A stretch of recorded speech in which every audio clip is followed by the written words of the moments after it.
بسم الله الرحمن الرحيم. مساء الفل. آه، أنا سعيدة جدا أنا بلتقي بيكم في شهر رمضان الجميل اللي كلنا بنحبه ده. والحقيقة لما جيت أحضر حلقات رمضان قعدت أفكر إيه ممكن الموضوعات اللي احنا نتكلم فيها. فلقيت إنه في رمضان أكتر حاجة الناس بتعملها حاجتين: الصلاة والعبادة والقرآن وكده، والحاجات اللي هي حتى اللي كانت مهجورة من عباداتنا بنرجع لها. طبعا ده حاجة جميلة جدا، بس يا ريت لو حتى تستمر بعد رمضان. الحاجة تانية اللي الناس بتعملها كويس جدا جدا في رمضان: الأكل. الناس في رمضان بتاكل كتير جدا جدا. الحقيقة دي كانت معادلة بالنسبة لي يعني مش مفهومة قوي. بقيت أقول طب يعني ربنا سبحانه وتعالى عامل الشهر ده عشان نجوع شوية، نعطش شوية، نحس بالناس شوية اللي مش لاقيين. الحكمة بقى بتاعت الصيام، لب الصيام. زائد كمان طبعا حكاية ان هو ربنا سبحانه وتعالى بيختبر طاعة الناس ليه أوامر ونواهي. يعني صوم، حاضر هنصوم. ما تاكلش، حاضر. مش بس صيام اللسان، يعني أو صيام الأكل، صيام اللسان كمان. إن احنا يعني الغيبة والنميمة والحاجات دي هي طبعا مش هنتكلم، ده مش مجالنا النهاردة. يعني صيام البدن واللسان وكل حاجة المفروض نرتقي في أخلاقنا وفي تصرفاتنا في الصيام. لكن ارجع واقول اللي استوقفني جدا جدا، واكيد كلنا بنشوف المناظر دي في الشوارع وفي المحلات وفي السوبر ماركتس، انه كم الاكل الرهيب اللي بيجي استعدادا لرمضان. ومجهود الحكومات ان هي تضخ كميات فظيعه من اللحمه، كميات فظيعه من الفراخ، كميات فظيعه من السمن البلدي، من الزبده، من البيض. الحاجات اللي هي كلها مليانه كوليسترول ومليانه دهون ومليانه نشويات، والحاجات اللي هي مش مفيده لصحتنا. غير بقى طبعا حدث ولا حرج، الحلويات والياميش والمكسرات. الحاجات دي كلها سوقها الكبير، السوق الماشي فيها قوي في رمضان. طب مش ده سؤال غريب برضو؟ علامة استفهام لازم نتوقف عندها. يعني في كده تضارب من حكمة الصيام وبين الواقع بتاعنا. ربنا سبحانه وتعالى بيقول في سورة الأعراف: أعوذ بالله من الشيطان الرجيم: يا بني آدم خذوا زينتكم عند كل مسجد وكلوا واشربوا ولا تسرفوا إنه لا يحب المسرفين. ده يا جماعة أمر مباشر. وعلى فكرة هنا أنا استوقفني برضو بداية الآية: يا بني آدم، ما قالش يا أيها المؤمنين مثلا، ما قالش المسلمين، ما قالش المتقين، قال بني آدم. معنى كده إن هو الجنس البشري كله هينضر لو أسرف في الطعام والشراب. الحاجة التانية اللي استوقفتني في الآية دي فعل الأمر: وكلوا واشربوا ولا تسرفوا. يعني المسألة ما فيهاش مساحة يعني حرية للبني آدم إن هو يفكر طب ممكن أسرف ممكن ما أسرفش. الحكاية مثلا مش خاضعة للصحة. ربنا مثلا ما قالش إن استطعتم أو ما استطعتم، لا. ده يعني هنا كلوا واشربوا ولا تسرفوا. ده الحاجة التالتة بقى كمان: إنه لا يحب المسرفين. يعني ربنا سبحانه وتعالى بيقول للناس لا، ده اللي هيسرف أنا مش بحبه. يعني ربنا يعني اللي هيسرف في الطعام والشراب هيعرض نفسه لعدم محبة الله سبحانه وتعالى. يبقى إذا ده الحكاية جد بقى، ده الحكاية ده فعلا مضرة وفعلا مش كويسة وفعلا يعني مش هينة. يعني الحكاية مش الواحد إن هو يقول إيه أنا صايم طول النهار وما بصدق لا. يعني المسألة دي مسألة إن هو ما بصدق دي الأكل يجي عشان أفتري، لا. بصدق عشان أسد جوعي، أسد عطشي، مفيش مانع. طيب، علاقة ده كله بقى بموضوعنا إيه؟ هو ده اللي احنا جايين عشانه النهارده. النهارده بنتكلم على علاقة الأكل بالوظيفة الجنسية في رمضان. لأن كتير جدا بييجوا يقولوا لي لا أنا كنت كويس جدا لغاية قبل رمضان. أو مثلا ست تقول أنا كنت بستمتع جدا مع زوجي لغاية قبل رمضان. أو مثلا يقول إيه ده أنا كنت حتى يعني حالتي كانت بدأت تبقى مش كويسة قوي بس بقت سيئة للغاية في رمضان. ما هو ده اكيد يا جماعه لازم يعني يضرب لنا زي جرس كده تنبيه. ايه اللي حصل؟ ايه اللي حصل في رمضان؟ ايه اللي حصل في رمضان عشان ده كل ده يحصل؟ لا، ده حصل حاجات كتير جدا.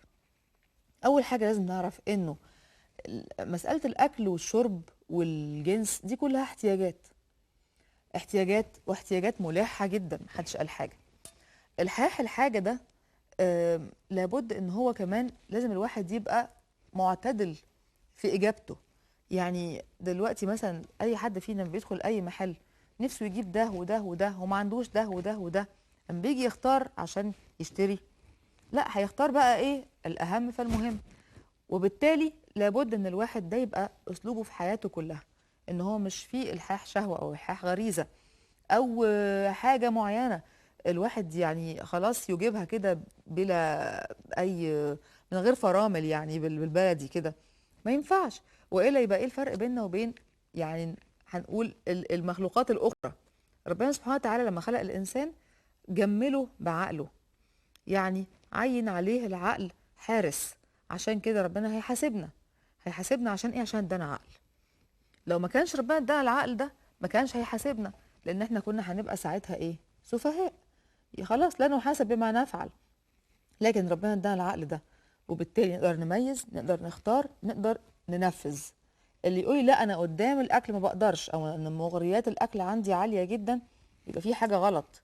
لازم ان هو يتوقف عند نفسه كده ويبتدي يعيد التفكير في المسائل دي، ويبتدي يعرف انه تبعات كتر الاكل والاسراف في الاكل مش كويسه عليه على كل مستويات الصحه. وبالمناسبه يا جماعه، هو المسائل الجنسيه او الاداء الجنسي ده ببساطه شديده جدا هو جزء من الصحه. وفي مقوله شهيره جدا للعالم الامريكي دكتور ستيفن لام بتقول انه قلب سليم يساوي جنس سليم، لان هي في الاخر مضخه دمويه. المضخه شغاله كويس اللي هي القلب، المضخه الاساسيه في جسمنا، يبقى كمان الاعضاء الجنسيه هتستجيب وهتشتغل كويس. حاجه تانية كمان، انه كميه الاكل اللي بناكلها في رمضان بتخلينا يعني ما نعملش اي حاجه صح. يعني اللي عنده شغل بعد الفطار مش هيعمله كويس لو هو اكل زياده.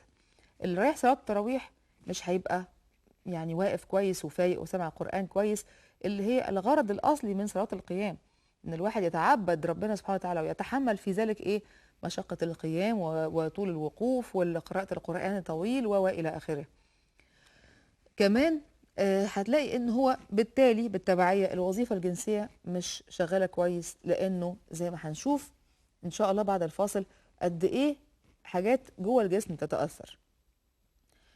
لغاية هنا وبفضل ان احنا نبتدي نعرف، يعني نتجول كده او ندخل مع الاكل داخل الجسم ونشوف ايه اللي بيعمله الاكل ده لما يجي فجأة بكميات كبيرة بنوعيات غير محكومة في توقيت قليل او على مدى قليل جدا، قريب جدا وقليل جدا، بشكل عايزه اقول ايه عشوائي الى حد كبير.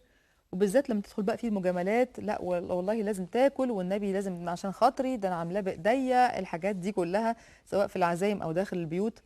والواحد يجي على نفسه وياكل كانه خلاص ده زي ما بيقولوا كده عندنا في مصر بنقول اخر زاده، يعني كانه مفيش اكل تاني هيجي ابدا، وكانه الصيام ده ربنا مثلا عامله عقاب لينا. بالعكس يا جماعه، الصيام ده مش عقاب لينا، ده الصيام ده خدمه كبيره جدا جدا جدا. لو نعرف قد ايه ربنا عايز مصلحتنا بيه. صيام التطوع اللي الواحد لو حتى لو واظب عليه الواحد ده هيبقى هايل طول السنه، لكن ربنا جه بقى على شهر رمضان عشان عارف ان هو لو سابنا لاهواء انفسنا يمكن ما نصومش خالص. لكن هنا بقى ايه؟ ربنا سبحانه وتعالى في رمضان كتب علينا الصيام، يعني صحتك هتبقى كويسه غصب عنك. تعالوا كده نطلع فاصل ونرجع ونشوف مع الاستاذه شريفه ابو فتوح خبيره التغذيه العلاجيه ايه ممكن يحصل جوه جسمنا، الحاجه اللي احنا مش شايفينها، الكواليس اللي ممكن الاكل يدخل فيها ويتصرف تصرفات سيئه، وممكن نشوف ده بيرجع علينا بايه. اشوفكم بعد الفاصل. عند اقتنائك لتفسير فضيلة الشيخ محمد متولي الشعراوي نعيش في رحاب تفسير القرآن الكريم بأسلوبه الشيق وكلماته الفياضة في رحلة إيمانية فريدة لأول مرة في مصر والعالم. تفسير القرآن الكريم لفضيلة الشيخ محمد متولي الشعراوي صوت وصورة على 10 DVD، حوالي 1200 حلقة تلفزيونية. الموسوعة الكاملة للشيخ الشعراوي على 6 اسطوانات CD، تفسير صوتي ومكتوب، بحث، ترجمة، مكتبة شاملة. التفسير الكامل على 20 اسطوانة MP3، حوالي 900 ساعة صوتية. التفسير الكامل صوتي على 2 اسطوانة DVD. حوالي 900 ساعة صوتية. إنتاج وتوزيع شركة ميديا بروتيك 92 شارع أحمد عرابي القاهرة. تليفون رقم 344 67 27 أو 346 52 52. اهلا بيكم. زي ما وعدناكم معانا الاستاذه شريفه أبو فتوح، خبيره التغذيه العلاجيه الجميله صاحبتي وحبيبتي. ازيك يا شريفه؟ ازيك انت؟ الحمد لله. النهارده عايزين بقى نستنزفك معلومات بقى. خلاص هنستغلك اسوأ استغلال. انا تحت امرك. ربنا يخليك. بصي يا شريفه، انت عارفه طبعا ان هو الواحد لو ما كلش طول السنه بياكل في رمضان. طبعا حقيقي. وده عكس الطبيعي او عكس المتوقع، يعني مش كده؟ عاده رهيبه. مش كده؟ وبتلاقي بقى سوبر ماركتس بقى مكتظه بالسكر، بتلاقي الاكل كتير قوي في رمضان، يعني ما شاء الله بتلاقي كل الاكل موجود، والناس نفسها مفتوحه وعمالين، يعني عارفه اللي هو عكس ما الواحد فاهم رمضان، يعني الناس كلها طالعه من رمضان تخنانه وكل حاجه. ما دي اللي انا كنت هجيلك فيها بقى. دلوقتي انا عايزه اعرف، احنا النهارده انت عارفه طبعا احنا بنتكلم من كل حاجه متعلقه بالعلاقه الجنسيه او بالوظيفه الجنسيه او بالاداء الجنسي. فدلوقتي ايه مردود ده على الاداء الجنسي؟ يعني دلوقتي مثلا سفره رمضان، واحنا بيت مصري سواء بيت اهلي او بيت اهلك او بيتنا او كده، هو سفره رمضان الناس وهي جعانه بتعمل كميات كثيره جدا جدا اساس ان هي هتاكلها، وهي الحقيقه مش هتاكلها. وحتى لو اكلت بتاكل مثلا بتندفع على صنف واحد، وبعدين تاكل منه كميه رهيبه جدا، ما بتقدرش تاكل الاصناف الثانيه. ما بتقدرش تاكل الاصناف الثانيه. وغالبا الصنف الواحد ده بيكون صنف دسم ومش صحي وفظيع كل حاجه. فقولي لي كده، مثلا ليله زي دي هل الراجل هيقدر ان هو مثلا يؤدي مع مراته كويس والست تقدر تؤدي مع جوزها كويس؟ بصي هقول لك حاجه، الفود مرتبط ارتباط جزئي بالموضوع دوت، يعني الاكل دايما مرتبط بالموضوع ده ارتباط مش قادره اقول لك. يعني لما بتاكلي تقيل بيحس انك خملانه جدا، مش قادره حتى تقيمي الواجبات بتاعتك، الصلاه، المذاكره، الحاجات دي. فتخيلي بقى لما بتبقي رايحه تعملي حاجه تانية، فاهمه اللي هو، فما ينفعش. دي حاجه تانية. الاكل مرتبط بحاجات كتير قوي. يعني انا هقول لك حاجه، الناس اللي عندهم مثلا، الناس اللي عندهم فود هابتس وحشه، اللي هم عادات غذائيه وحشه، ايوه تمام، بيتولد عندهم حاجات معينه، امراض معينه، امراض منتشره قوي، يعني مش امراض بقى كمان هنقول الامراض اللي هي العيا، لا. ارتفاع ضغط الدم. ما هو الارتفاع ضغط الدم، ما هو ده بيأثر طبعا، يعني فاهماني ازاي؟ هي شرايين، هي مضخات. السكر ما هو ده بيأثر، ما هو ده كل دوت مرتبط بالاكل. احنا دلوقتي لو نظمنا اكلنا سواء كان في رمضان او مش في رمضان، يعني نتكلم بقى عن رمضان. في رمضان احنا بناكل كم كبير جدا، المعده بتبقى خامله طول الوقت، ما بتبقاش ما فيهاش اي اكل، فما بتشتغلش. مره واحده بتحط لها الاكل كله، ما بتلحقش. والعصارات بقى الصفراويه والهضميه. شوفي بقى اللي بيحصل ايه. اللي بيحصل اولا بتتخني، الاكل ما بيتحرقش، بيتحط في الفات سيل، فالضغط بيرتفع، فاللي ما عندوش سكر ممكن يجيله سكر في رمضان. لسه كنت هقول لك بقى، في كتير جدا بيطلعوا من رمضان ما كانش عنده سكر، جاله سكر بالظبط. ما كانش عنده ضغط دم، جاله ضغط دم، او في كان ساب كلينيكال بقى مانيفست، او يعني ما كانش باين بقى باين. بالظبط. فاهمه ازاي؟ ازاي كده؟ طب احنا نحط بقى التوعيه دي يا جماعه. الاكل موجود، ما هو الاكل موجود، هو مش هيمشي. يعني انا اهو السفره اهي محطوطه والاكل اهو محطوط، خلاص. تعالوا نبتدي حاجات صغيره ونوزعها. يعني دايما انا بقول ايه، ناكل 8 وجبات. طب ازاي هنعملها في رمضان؟ مش لازم يبقوا 8، يبقوا 5، خليهم 5 6. فاهمه ازاي؟ وناكل كل ساعه، مش مهم، ما فيهاش حاجه، بس الاماونت والنوعيه، وبلاش عنصر يضغي على عنصر تاني. زي ما قلتي كده في الاول يا هبه، انه بنتجه كلنا لايه؟ الحاجات اللي احنا بنحبها. مكرونه بالبشاميل، كارثه. سمبوسك رقاق. الحاجات اللي هي كلها حاجات بتخن جدا، لانها عناصر كتير قوي مع بعض. طيب خلينا عشان برضو المشاهدين يفهموا اكتر يا شريف، خلينا نمسك بقى اطباق رمضان كده هوت على حده، اللي هي الحاجات المشهوره جدا طبعا. وليكن مثلا رز بالخلطه. الرز بالخلطه ده رز قاعد يتحمر لما طلعت عينه، بالظبط، مش كده؟ وبعدين عليه مكسرات محمره، بالظبط، في السمنه او الزبده، بالظبط، خلاص. وبعدين ناس بقى بتعمله عشان تخدم الضيوف، او بتعمله باللحمه الضاني، مظبوط.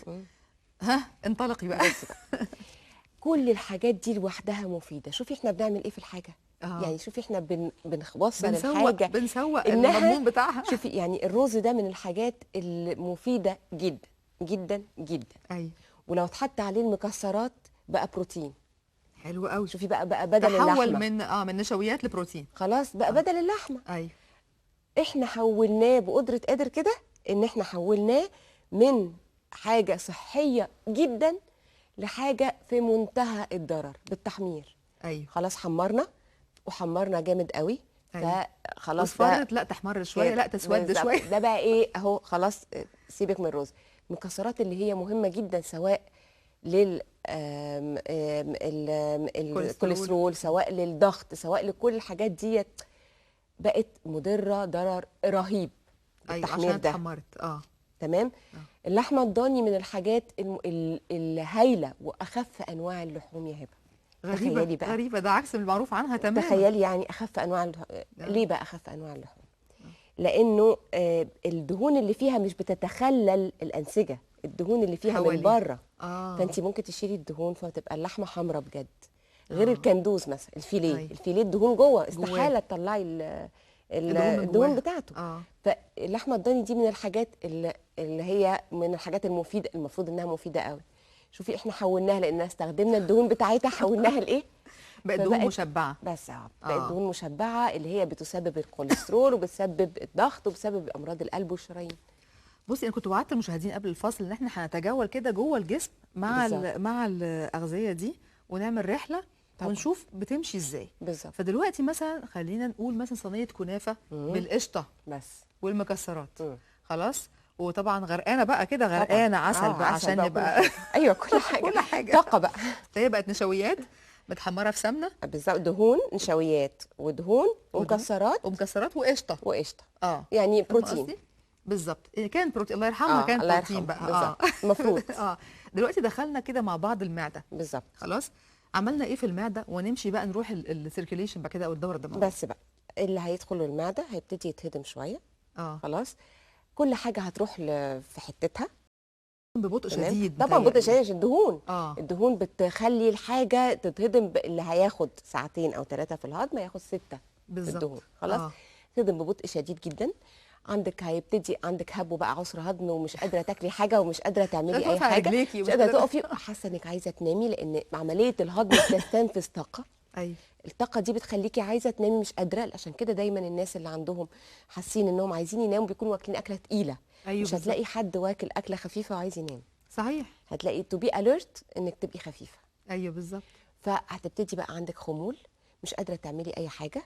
الاكل بقى ابتدى يتخزن في الخلايا الدهنيه، اللي بيتهضم واللي بيتحرق، والاماونت اللي بتتحرق قليله قوي، لان ما بيلحقش الجسم يحرق كل الاماونت اللي اخدها دي. بالظبط. فيبتدي يتخزن في الخلايا الدهنيه، اللي هي لو كان عندك خلايا دهنيه من وانت صغيره كتيره هتملى الخلايا فهتبتدي تتخني. لو كان عندك خلايا دهنيه حبه صغيره لانك اساسا رفيعه هتبتدي حجمها يكبر. فهتتخني برضه يعني نفس الحكايه. ده غير بقى الدهون المشبعه اللي هتروح جوه الشرايين بقى. ايوه خلاص جوه الشرايين تبتدي بقى تسد بقى، ويبتدي الكوليسترول بقى تبتدي على الجدران بتاع الشريان نفسه. فتبتدي بقى ايه، يبقى فيه زي مش بقى كده بقع وتبتدي بقى تعملي تحليل، ويا سلام يطلع عندك الكوليسترول السيء ده بقى قد كده، اللي هو ال LDL، وابتدي عندك مشاكل من نوع تاني خالص، غير مشاكل بقى السمنه. هي مشاكل الجنس اللي احنا بنتكلم فيها النهارده. مشاكل الجنسيه دي احنا عايزين نفهم الناس العلاقه، لان هي دلوقتي يا جماعه انا عايزه اقول حاجه. برضو شريف هتصلحي لو انا غلطت. دلوقتي الجنس ده عباره عن مضخه طبعا. يعني هو انا عايزه اقول ايه، ان هو الانتصاب ده عباره عن نموذج مصغر من القلب. مش كده حقيقي. يعني والاورطه اللي هو الشريان الاورطي الكبير قوي ده بالظبط، هو برضو عمال بيصغر كل ما بيروح يتفرع، وبرضه لما بيروح عند الاعضاء الجنسيه بيبقى في الاخر شرايين برضه بس طبعًا. صغيره. طبعا. ده في بقى حاجه كمان عايزاكي تقوليها انت للمشاهدين ان هو ترسب الكوليسترول في الحاجات الصغيره دي اخطر ولا الطف ولا؟ ده اخطر بكتير. مش كده؟ ده مشكله. ده مشكله. وبعدين بيمنع وصول الدم للحته. ما انا بقول لك، الناس اللي عندهم ضغط، الناس اللي عندهم كوليسترول، الناس اللي عندهم سكر، بالظبط. احنا عايزين نبسطها. الناس دي اللي عندهم ما بيكونش عندهم الطاقه الجنسيه بتاعتهم بتبقى اقل بكتير. ايوه. يعني هقول لك حاجه مشهور قوي، ان احنا ناخد يا جماعه خدوا زنك. أيوة. الزنك ده كويس قوي. لا، الزنك كويس لمين؟ لمرضى السكر يا عيني. بس يعني ياخد 30 مللي جرام زنك يوميا. مثلا يعني شوفي مريض السكر، الناس اللي عندهم ضغط دول يا حرام ما ينفعش، لازم الضغط بتاعهم ينزل والكوليسترول ينزل، ما هو الكوليسترول بسبب ضغط. ايوه ما هي سيركل. ما هي مضخه. بالظبط. اه مضخه بالظبط زي ما بتقولي، فاللي بيحصل انه مش قادر. ايوه. خلينا برضو نوضحها اكتر للناس ان هو الاعضاء التناسليه دي ماشي فيها شريانين بالظبط. كبار، مم. مش كده؟ بالظبط. الكوليسترول لو ترسب عليهم يبقى الدم تدفق الدم هيبتدي يمشي في حته كده. ضيقه، هيبتدي يعني ينقط. ينقط. بالظبط. فبدل ما كانت مضخه قويه وبيحصل منها انتصاب قوي، بالظبط. خلاص يبقى هتبقى مضخه ضعيفه جدا كانها حنفيه مقفوله ويا دوبك بتنقط. والله يبقى ولا ينفع ليهم اي دواء كمان. استني يعني هقول لك حاجه، الجينسنج قال لك ايه اللي احنا كنا بنتكلم فيه؟ الجينسنج ده سحر جبار. وانت قلتي لي مش سحر قوي، حقيقي هو مش سحر قوي، هو الفكره في ايه؟ فكره انه بيدي طاقه، بيخلي الدم يضخ خلاص دم. لو ما فيش بقى حته دم يضخ فيها دي هيضخ ازاي؟ يبقى ما فيش امل. مفيش امل. مفيش امل. فما في. انا عايزه اعرف يعني عايزاكي برضه تفهمي الناس اللينك القويه جدا الفظيعه جدا بين الاكل وبين الجنس. طبعا. ما هقول لك حاجه، يعني في حاجات كتير جدا في اكل معين مفيد جدا. لو اخدنا بالنا الاكل المعين المفيد جدا دوت، هتبصي تلاقي الاكل ده مفيد جدا للناس اللي عندهم قلب وشرايين وانسداد في الشرايين. أيوة. وكوليسترول. يعني الاكل اللي مفيد لده مفيد لده. حاجه غريبه جدا يعني. مثلا المكسرات من الحاجات المفيده جدا للكوليسترول، وبتصلح الحاله الجنسيه. شوفي اهو. فاهماني ازاي؟ ما هي اللوز اللوز السوداني. تعالي هقول لك ايه تاني. السكريات اللي هي المركبه. ايوه. من الحاجات اللي بتدي طاقه. زي الفاكهه. بالظبط زي الفاكهه، زي الخضار. ما هي دي برضو نشويات مركبه. ايوه. تمام. الالياف من الحاجات برضو اللي بتدي طاقه، بس طاقه مستمره. ايوه. مش طاقه في ساعتها وبعدين تروح. زي الخس والحاجات الاوراق الخضراء. بالظبط. الرز اللي هو اللي بقشره. ده من الحاجات برضو الكويسه جدا، البران.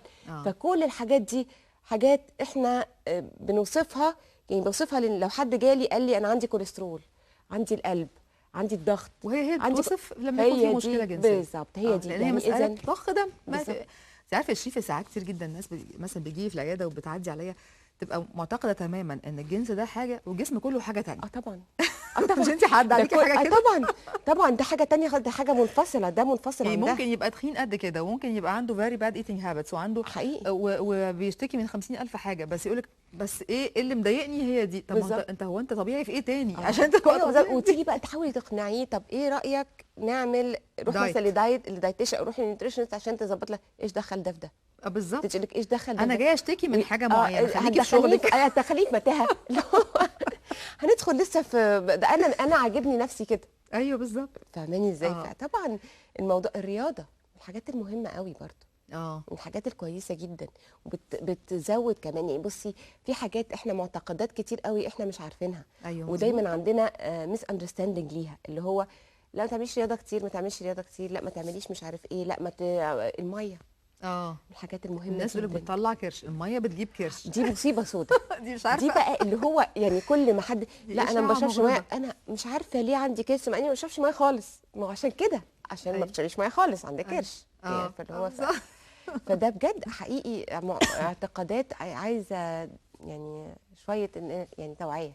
بصي قبل ما نسيب الحته دي شريفه الحته الثانيه، عايزاكي بس تقولي للناس كده ان هو ايه الكوليسترول او الدهون اللي شكلها يعني هناكلها بشكل ايه تبقى مضره. حلو. وايه اللي ناكله بشكل يبقى مفيد. حلو قوي. هي الدهون دي منقسمه 3 اقسام. ايوه. في حاجه اسمها دهون مشبعه. أيوة. في دهون احاديه عدم التشبع، وفي دهون ثنائيه عدم التشبع. خلاص. المشبعه دي المفروض ان احنا نبعد عنها خالص. يعني ايه مشبعه؟ يعني الدهون الحيوانيه. ايوه. اي دهون حيوانيه تعتبر مشبعه، بلس الدهون المحوله ترانس فات، يعني اللي هي مثلا زي السمن الصناعي. دي دهون مشبعه. زي زيت النخيل. يعني اي حاجه تتحط في درجه حراره الغرفه وتتجمد تبقى مشبعه. خلاص. فدي الدهون المشبعه المفروض ان احنا نبعد عنها خالص. في احاديه عدم التشبع زي ايه بقى؟ زي اللي هي دي احسن انواع الدهون. اللي هي بتوطي الكوليسترول فعلا، الكوليسترول السيء بس. ملهاش تاثير على الكوليسترول الحسن. كويس قوي. اللي هي عباره عن زيت الزيتون وزيت السمسم وزيت بذر الكتان، اللي هي طحينه منهم يعني. طبعا. تمام. والطحينه من الحاجات برضو كويسه جدا للطاقه الجنسيه. اتفقنا.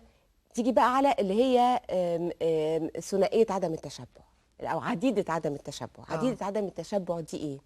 دي بتوطي الاثنين. يعني هتلاقي اعلانات كتير قوي بتقول لك ايه، خالي من الكوليسترول. زيت الذره خالي من الكوليسترول، زيت العباد الشمس ده خالي. مش حلو. هو خالي من الكوليسترول فعلا، هو بينزل الاثنين. الاثنين مع ان فيهم عنصر مفيد المفروض ان هو في يطلع عنصر يعني. مفيد المفروض انه ما ياثرش عليه. ايوه يا اما يرفعه. أيوة. هو بيأثر على الاثنين فبينزلهم. أيوة. بتلاقي فعلا الكوليسترول يعني بقى احسن، بس ده مش معنى كده ان احنا لازم ناخد الاماونت بتاعته او الكميه بتاعته محدده برضه عشان ما يأثرش على الكوليسترول الحسن.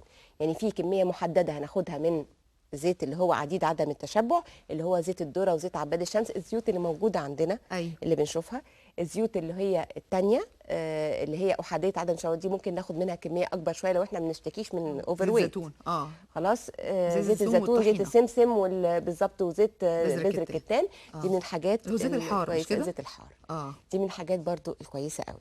طب هل ده عشان كده يا شريفه مثلا الشعوب اللي هي بتاكل زيت زيتون كتير زي مثلا اليونان وزي الشام وزي الحاجات دي بيبقى صحتهم الى حد صحتهم احسن بكتير، أحسن وتلاقي المرض عندهم اقل بكتير. يعني هتلاقي عندهم المرض اقل وصحتهم احسن وحتى عندنا في منطقه العريش والحتت دي بالظبط هتلاقي صحتهم احسن بكتير وتلاقي حتى وشهم لونه مختلف بالظبط. ومهم قوي كمان ان احنا ما نحمرش. يعني ايه؟ يعني نرش على البارد. يعني مثلا الحاجه خلاص عملناها نحط الزيت اللي احنا عايزينه بعد كده. ايوه ما يقدحش. هي دي برضو عايزاكي تقوليها مهمه قوي للمشاهدين ما يقدحش الزيت لما ما يتعملش فيه حاجتين مع بعض. ولو الزيت لونه اتغير يترمي في ساعتها. يعني بيستخدم مرتين ثلاثه بالكتير وخلاص. ولا بالكتير ولا حاجه، يستخدم مره ويترمي. يعني صحتنا اهم. طب زيت القطن اخباره ايه اللي هو زيت الآلية عندنا؟ بصي زيت القطن من الحاجات اللي بتستحمل حراره فما بيسودش بسرعه. فاهماني ازاي؟ بس هو برضو من الحاجات اللي هي عديده عدم التشبع، بس هو ميزته انه بيتحمل حراره اكتر. يعني اللي هو ما بتلاقيهوش يعني صحي في التحمير اكتر يعني احسن شويه. اوكي. طب خلينا بقى نتنقل لحاجه تانية يا شريفه. في حاجه معروفه جدا اسمها الفري راديكالز او الشوارد الحره او الجزيئات الحره. الناس مش فاهمه ايه. الناس لما بتيجي مثلا تقرا حتى في النت وتلاقي ان هو ده بيساعد على انه يقضي على الشوارد الحره او الفري راديكالز، ما بيبقوش فاهمين يعني انت مش هتعمل لنا ايه. يعني ايه بقى لنا ايه؟ ايوه بقى بالظبط. فهي دي الشوارد الحره دي المفروض انها بتنقل الاكسجين للجسم، بتنقل الصحه للجسم. هي الصحه يعني عارفه ازاي؟ وهي الصحه بتاعت الجسم. لو كنا لو عرفنا ان احنا نتجنبها ونعمل عليها ريستريكشن وناكل الاكل المفيد، هنتجنب ضررها. يعني هي دي قصدك ان هي بتبقى زي جزيئات ماشيه في الدم كده. بالظبط ماشيه في الدم. يا اما نوظفها توظيف صح، يا اما نوظفها يا اما هتتوظف هي لوحدها توظيف غلط. بالظبط.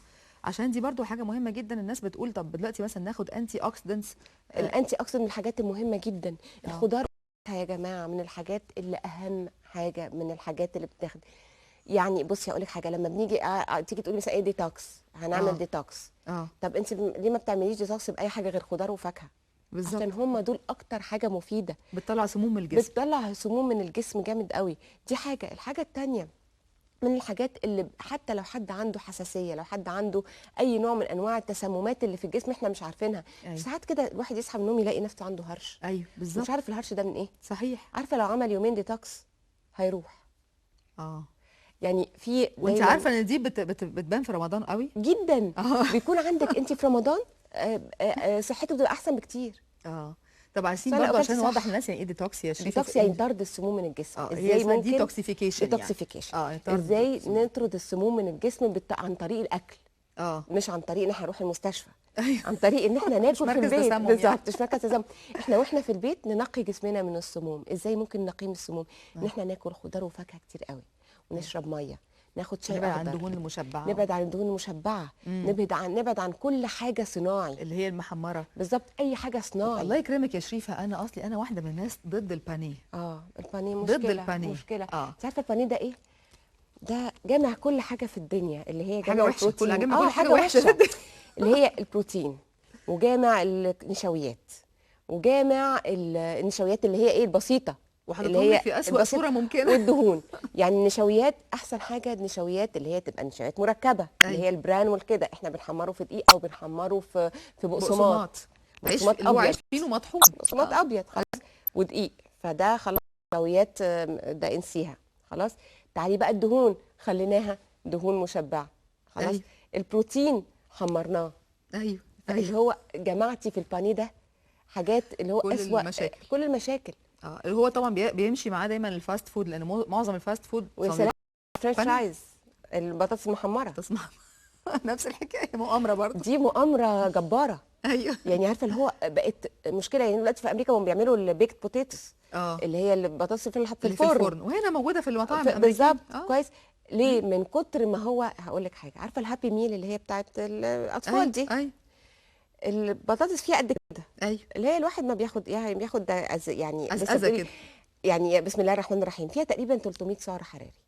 يا ستار يا رب. عارفه اللي هو 300 سعر حراري ده يعني ايه؟ بيكفيكي اليوم كله يعني. يعني وجبه، يعني أيوة. ممكن تكفيكي وجبه كامله. يعني وجبة وجبه كاملة. الفطار بتبقى اقل من 300. ايوه، ما بقول لك يكفيكي بقى تخيلي. خلاص بتاع الوجبه الرئيسيه بتاعت اليوم كله يعني. تخيلي. فيعني مشكله جامده جدا. طب ليه؟ ويا ريت ايوه يعني احنا ممكن ناخد ال 300 بس من حاجه مفيده. بصي، هو في دلوقتي مقوله بيقولها حتى من الكنترول، ان كل الحاجات الحلوه انت قلتي عليها لا، فما ينفعش كده. طب ايه رايك نحليها؟ بالظبط، ده قصدي بقى، ان احنا عايزين نقول للناس كده ان هو عشان خاطر يحتفظوا برضو، خلينا مركزين في موضوعنا، يحتفظوا بصحتهم الجنسيه في حقيقي. رمضان، وده جزء كبير جدا من المتعه طبعا. وحتى سمعت مره احد الفقهاء بيقول ان هو ده من كمال العباده، لان ده بيبقى صدقه وبيبقى فيها اتيان للزوجه وكده. فاحنا عشان برضو ايه، يبقى عنده فرصه ان هو يفطر يبقى مبسوط، ويروح تراويح وهو فايق ومستمتع، ويرجع يبتدي يعيش حياته، ممكن حقيقي يمارس بنفس، يعني عارفه اللي الزوجيه هو مع مراته.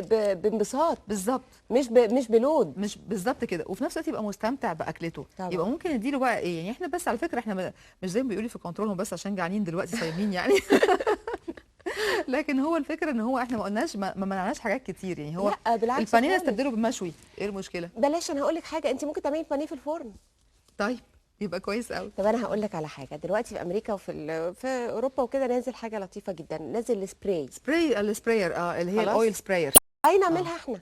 آه. نجيب رشاش المكوى، ايوه، ونحط فيه الزيت ونرش بدل ما نحط بالمعلقه. ايوه هيبقى بالظبط. اخف بكتير.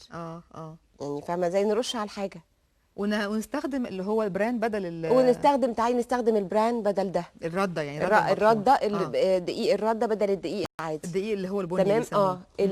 وهتلاقي موجود في البتاع دلوقتي في السوبر ماركتس كلهم. خلاص. تعالي نشوف ايه، تعالي مثلا نستبدل اللحوم، نشيل منها الدهون خالص. عايزه تعملي حاجه صنف حلو، ايوه، استعملي عسل الاسود. كويس. العسل الاسود بدل السكر الابيض، ونفس التحليه ونفس كل حاجه، ونفس التحليه ونفس كل حاجه، بس العسل الاسود فيه حديد. حقيقي الحديد بتاعه ما بيمتصش كله في الجسم عشان مش حديد حيواني، بس لو اخدتي حاجه بالعسل الاسود، خدتي معاها كوبايه عصير برتقال، انتهى، خدتي الحديد كله. حلو قوي. مثلا هو فيتامين سي، ودلوقتي موجود في الطماطم وفي الجوافه وفي كل حاجه، وفي الفلفل الرومي وكل حاجه، وفي يعني الورقيات كمان، مش كده؟ كل حاجه مش كل حاجه خضراء مش مطبوخه فيها فيتامين سي. بتطبخ بيروح منها فيتامين سي. كويس قوي. اخر سؤال بقى يا شريفه، معلش انا تعبتك النهارده زياده. تحت امرك ربنا يخليك. سمعتي عن يعني تاثير زيت الكافور على انه بيقلل الرغبه الجنسيه؟ بصي انا ما سمعتش عن كده، يعني انا سمعت عن زيت الكافور بس ما سمعتش. وقريت عنه طبعا، بس ما سمعتش انه بيقلل الرغبه الجنسيه دي خالص. يعني دي حاجه انا اول مره اسمعها. طب كويس قوي. وحاجه غريبه جدا اللي هو، لان انا فعلا اتسالت كتير، يعني دي فكره منتشره جدا. لا وبعدين دخلت وشفت كتب وشفت حاجات اشوف يعني ايه الموضوع. لا مفيش ولا حاجه من الحاجات دي. مفيش حاجه اسمها كده. هو انت عارفه زيت الكافور، انا يمكن برضه اقول للمشاهدين ربما يكون تاثيره ليه. عارفه زيت الكافور بيعمل زي تخديل كده. هو بالظبط كده. يعني هو بيخدل المنطقه اللي هو بيدهن عليها. ففي احيانا بعض الشباب بيدهنوه على الاعضاء الجنسيه عشان ما يبقاش القدره بتاعتهم جامده يعني. ممكن يستعملوا بالعكس كمان. بالعكس فاهمه قصدي. لكن انا عايزه اقول بعد شويه بيحصل فازو دايلاتيشن، يعني بعد شويه بيحصل انفجار انفراج او انفتاح او تفتح في الاوعيه الدمويه، فبتبقى النتيجه عكسيه. فبس انا حبيت ان انا اصحح للناس المعلومه دي قبل ما تسيبيني. قلت يمكن انا غلطانه، لكن لا مش غلطانه هبه، بالعكس. طب الحمد لله. شريفه ميرسي جدا جدا جدا، انا مبسوطه قوي قوي ان انا شفتك النهارده. وانا كمان ربنا يخليك. ومبسوطه جدا للمشاهدين ان هم سمعوا معانا الكلام الجميل ده. ربنا يخليك. وان شاء الله كده دايما يا رب كده نتعبك وتجي لنا وتقول لنا كلام حلو. تحت امركم. ميرسي يا حبيبتي خالص، ربنا يخليك. ميرسي. اشوفكم بعد الفاصل. عند اقتنائك لتفسير فضيلة الشيخ محمد متولي الشعراوي نعيش في رحاب تفسير القرآن الكريم بأسلوبه الشيق وكلماته الفياضة في رحلة إيمانية فريدة لأول مرة في مصر والعالم. تفسير القرآن الكريم لفضيلة الشيخ محمد متولي الشعراوي صوت وصورة على 10 DVD، حوالي 1200 حلقة تلفزيونية. الموسوعة الكاملة للشيخ الشعراوي على 6 اسطوانات CD، تفسير صوتي ومكتوب، بحث، ترجمة، مكتبة شاملة. التفسير الكامل على 20 اسطوانة MP3، حوالي 900 ساعة صوتية.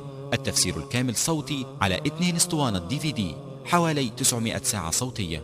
إنتاج وتوزيع شركة ميديا بروتيك، 92 شارع أحمد عرابي، القاهرة. تليفون رقم 344 67 27 أو 346 52 52. رجعت لكم، وزي ما شفنا مع شريفة قد ايه الاكل ممكن يبقى ميزة كبيرة جدا، ممكن يبقى عيب كبير جدا، ممكن يبقى نعمة كبيرة جدا، ممكن يبقى نقمة كبيرة جدا. ربنا سبحانه وتعالى قال في القرآن: كلوا من طيبات ما رزقناكم. يعني ربنا سبحانه وتعالى وصف الاكل بالطيبات، فاحنا ليه نتصرف فيه تصرف سيء نخليه مش طيبات خالص، نخليه العكس خالص زي ما تفضلت الاستاذة شريفة وقالت. يبقى اذا احنا لابد ان احنا نراجع نفسنا شويه ونشوف ايه اللي بيحصل. عشان نفهم ايه اللي بيحصل انا حبيت اكلمكم دلوقتي على شويه حاجات صغيره. النقطه الاولى ان هي الحرمان. الحرمان بمعنى ايه؟ الواحد لما بيكون محروم من حاجه او اتحرم من حاجه ويلاقيها بيحاول ياخد منها اكبر قدر ممكن. وده على فكره مش بس بالنسبه للاكل، ده بالنسبه لكل حاجه. يعني مثلا لو محروم من الاولاد وخلف، بيبتدي يصب كل الحنان على الأطفال دول حتى لو ده في شيء من الخطأ في التربية. لو محروم مثلا من الفلوس وبدأ واغتنى، بيبتدي يصرف بعدم عقل، بسفه شديد جدا جدا يمين وشمال. دي غريزة إنسانية طبعا، إلا من رحم ربي، مش كل الناس كده. فنفس الحكاية بتصيب المسلم على نطاق بس أقل شوية، إن هو محروم من الأكل والشرب طول النهار، يعني بيصور لنفسه ده إن هو مأساة، وهو يا حرام ده يستحق بقى. يعني كلنا فاكرين أغنية المرحوم الأستاذ فؤاد المهندس، ربنا يغفر له يا رب ويرحمه: يا اخواتي صايم وراجل شقيان ومراتي عايزة تجوعني حتى في رمضان. لا يعني هو ده الظاهر، ده المبدأ فعلا اللي موجود في البيوت، ده مش صح خالص. وهو حتى في يعني في الاغنيه نفسها صححوا المفاهيم دي هي. فالحقيقه الناس بيحاولوا من عشرات السنين في مصر ان هم يصححوا لنا المفاهيم دي، لكن واضح ان احنا شعب بيقاوم الى اخر نفس، وبنقول انه لا، انا محروم بالنهار لازم اكل بالليل. ده مش بس كده، انا هتحرم بكره تاني يبقى لازم اكل قوي، لازم اكل زياده عشان ايه؟ ما جوعش. وفي الاخر بيجوع برضه، لان هو المساله مش مساله احنا ربنا ما اداناش القدره على اجترار الاكل زي الجمل مثلا. احنا مهما ناكل يعني خلاص هي الوجبه هتاخد حدها وهيحصل هضم جزئي، واللي احنا الحاجات اللي احنا محتاجينها الباقي تتخزن في جسمنا كدهون وسمنه ووزن زياده وحاجات غير مفيده. وكمان مش بس كده، هيأثر على نشاطنا الجسماني، وعلى بالتالي لان هو العمليه الجنسيه هي اساسا جزء من الجسم، جزء من بقيه الجسم كله، فهيأثر كمان على أدائنا الجنسي. طيب في حاجة كمان بنعملها يا جماعة، بعد الفطار مباشرة بنحس بإحساس بالثقل وبعسر الهضم. وفي ناس بيعملوا حاجة مش مفيدة إطلاقا، اللي هي إن هم بيناموا بعد الأكل، بعد الفطار. ده كده يعني مع سبق الإثارة والترصد إنه حتى الحاجات المفيدة اللي خدناها مش هيبقى الاستفادة منها جمة. وبعدين بيستغربوا بقى ان هم مع زوجاتهم الاداء مش كويس. هنشرحها بطريقه مبسطه ونقول انه مع الاكل التقيل ده زي ما شريفه قالت من شويه، انه بالذات لما يكون الاكل فيه دهون بيبتدي الدوره الدمويه تتركز جدا جدا جدا في الجهاز الهضمي، وبالتالي بيبقى كل الاداء الاخر لبقيه اجهزه الجسم ما بيبقاش اداء كويس. خلاص، يبقى اللي عنده مذاكره مش هيعرف يذاكر، اللي عنده شغل مش هيعرف يركز فيه، اللي عنده صلاه تراويح زي ما قلنا هيبقى واقف متثاقل ومش قادر يركز في القرآن مع انه بيان جميل البيان القرآني. خلاص، اللي عنده اللي عاوز ان هو يكمل عبادته ويلاقي زوجته في الفراش وده حقه تماما، بتلاقي ان هو عنده مشكله في ده لانه اداؤه مش مظبوط، لانه هو حتى اجهزته الجنسيه او الاعضاء الجنسيه خامله زيها زي بقيه الجسم. طب امال نعمل ايه؟ الصح ايه؟ شريفه قالت انه الصح علميا ان الواحد ياخد وجبات قليله وكتيره. لو احنا لاحظنا هنلاقي ان الرسول عليه الصلاه والسلام كان بيعمل كده بالفعل، كان بيفطر على تمر، والتمر على فكره احسن حاجه الواحد يفطر عليها، لان هو بيكون اكتر حاجه بتبقى موجوده في جسمه هو انخفاض نسبه السكر بعد صيام الساعات الطويله دي. وبعد كده بيبتدي يصلي، خلاص التمرايه ادت له الطاقه اللي محتاجها في وقت الصلاه، وبعد الصلاه بيبتدي ياكل وجبه متوازنه جدا جدا. وبعد كده الرسول صلى الله عليه وسلم يعني نصحنا بالسحور، ولان زي ما قال صلى الله عليه وسلم تصحروا فان في السحور بركه. يعني اذا احنا ناكل وجبه حاجه خفيفه جدا على الفطار، بعد الصلاه ناكل حاجه خفيفه تانية، بعد التراويح مفيش مانع حاجه خفيفه تالتة، والسحور برضو يبقى حاجه خفيفه، يبقى كده مفيش اي جوع في الموضوع. وحتى لو احنا عاوزين ناخد حاجه دسمه، يبقى لو نفسنا راحت لها ونفسنا فيها ومتعودين عليها، بس يبقى كميتها قليله علشان يبقى كلها تتهضم وتستهلك، ما يبقاش في منها حاجه تتخزن، لان ده بيأثر جدا جدا جدا على الطاقه الجنسيه او القدره الجنسيه او الاداء الجنسي في الجسم. حاجه تانية كمان عايزه اقولها، انه احيانا زي ما الواحد بيبقى عنده حرمان من الاكل والشرب فبينكب عليهم بعد الفطار، كمان بيكون عنده حرمان من الجنس، واحساسه دايما ان هو محروم من الجنس.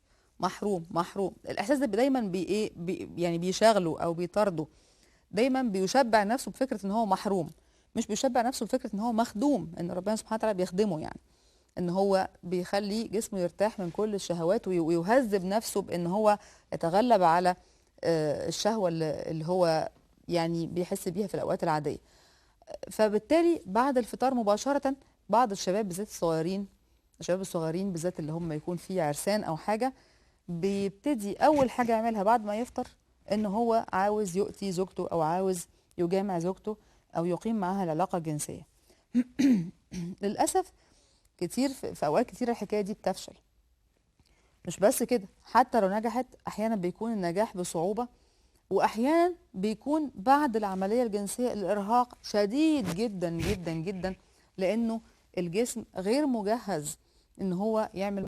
زي ما احنا عارفين العلاقه الجنسيه هو تشغيل العضلات ومجهود بدني كبير جدا، وبالتالي لازم ان احنا نستنتج انه القيام بيها اساسا هيبقى صعب لانشغال الجسم بالهضم الحاجات الفظيعه اللي احنا بناكلها دي، وكمان بعدها في ارهاق شديد او نوع من الارهاق علشان خاطر تشغيل العضلات اساسا في جسم مش فت قوي او مش ناشط قوي ان هو يقوم بالمجهود العضلي ده اللي بيقام بيه في العلاقه الجنسيه.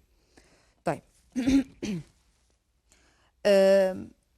الحكايه دي هل موجوده عند كل الناس؟ لا. انا ليه بقول كده؟ لانه مهم جدا يا جماعه نعرف انه مش كل الناس زي بعض، بالذات في مساله العلاقه الجنسيه دي مش كل الناس زي بعض، ومش كل الناس تاثيرات الاكل عليها زي بعض. لكن احنا بنتكلم اولا الغالبيه العظمى كده، تاني حاجه انه على المدى الطويل ممكن يكون كده. يعني زي ما كانت شريفه بتشرح حكايه ترسب الكوليسترول في جدار الاوعيه الدمويه وبالتالي بتضييق المجرى بتاعتها وكده، ده مش هيحصل بين يوم وليله. مش النهارده واحد اكل صينيه بسبوسه بالقشطه او كنافه بالقشطه هيصبح بكره عنده كوليسترول عالي بيسد الاوعيه الدمويه. لا، هي بتبقى جزيئات صغيره جدا جدا بتروح وترسب على جدار الاوعيه الدمويه. فما نقولش ان دي ما بتعملش حاجه، دي بسيطه، لا ما نقولش كده، نقول ان هي ضيقتها بس بشكل بسيط. هيجي اللي بعدها هتضايق اكتر بس بشكل ما زال بسيط. فالبسيط لما يزيد قوي قوي مش هيبقى بسيط، هيبقى كبيس. فده اللي احنا بنقول انه ربنا سبحانه وتعالى مقدر لنا في الدنيا دي حياة طالت او قصرت عدد معين من السنين، ومدينا صحتنا امانة في رقبتنا. فاذا احنا استغلينا الصحة دي ووزعناها صح على الحياة دي، يبقى باذن الله كل واحد ربنا هيمتعه بصحته اطول وقت ممكن. لكن اذا احنا افترينا على صحتنا دي على اعتبار انه انا مش حاسس بتأثير. طب ما انا عملتها ونفعت، ما انا كنت باكل رمضان اللي فات كل حاجة كنت كويس جدا. طيب ماشي، يبقى انت كده استهلكت جزء كبير من رصيدك، وبالتالي اعمل حسابك انه خلاص ما بقاش باقي لك كتير اول. وكل حاجة هنحطها او هتعلم في صحتنا او في اكلنا هتاخد من قدرتنا العامة وقدرتنا الجنسية بالتبعية. وعشان كده يا جماعة دايما الاعتدال الاعتدال الاعتدال في كل شيء.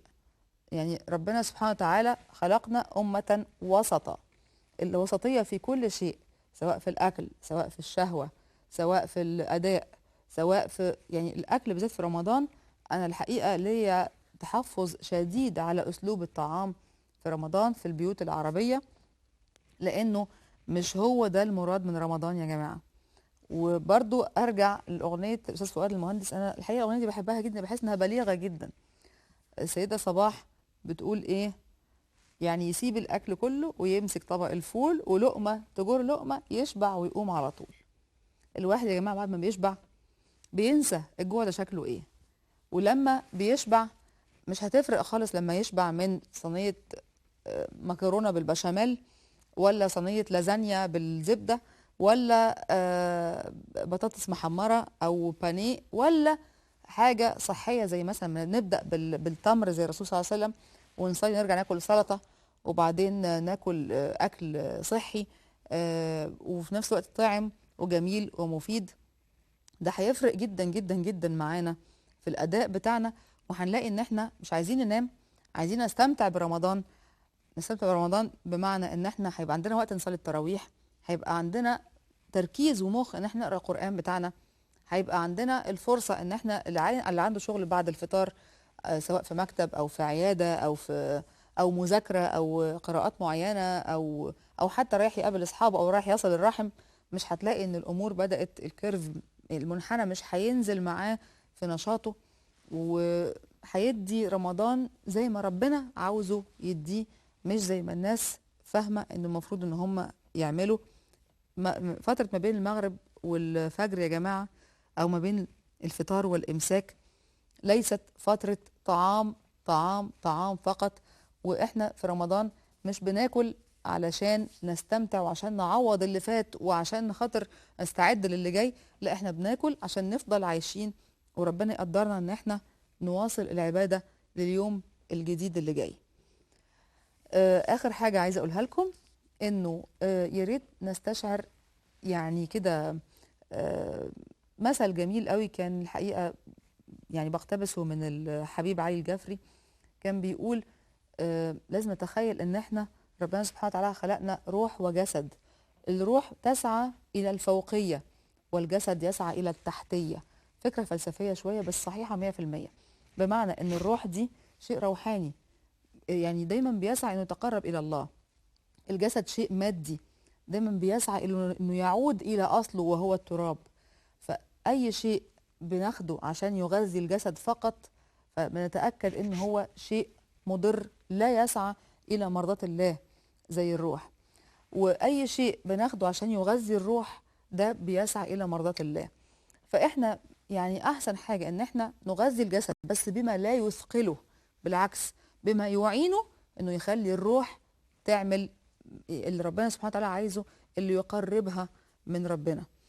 وبالتالي لو احنا استشعرنا الفكرة دي طبقناها على حياتنا بالذات في رمضان، هناكل اللي يكفينا، اللي يشبعنا، اللي يمتعنا، لان الاكل دي غريزة برضو ممتعة محدش ينكر، اللي يمتعنا لكن كمان مش هيطغى على احتياجات الروح اللي هي عايزة دايما تتقرب من ربنا سبحانه وتعالى بالعبادة.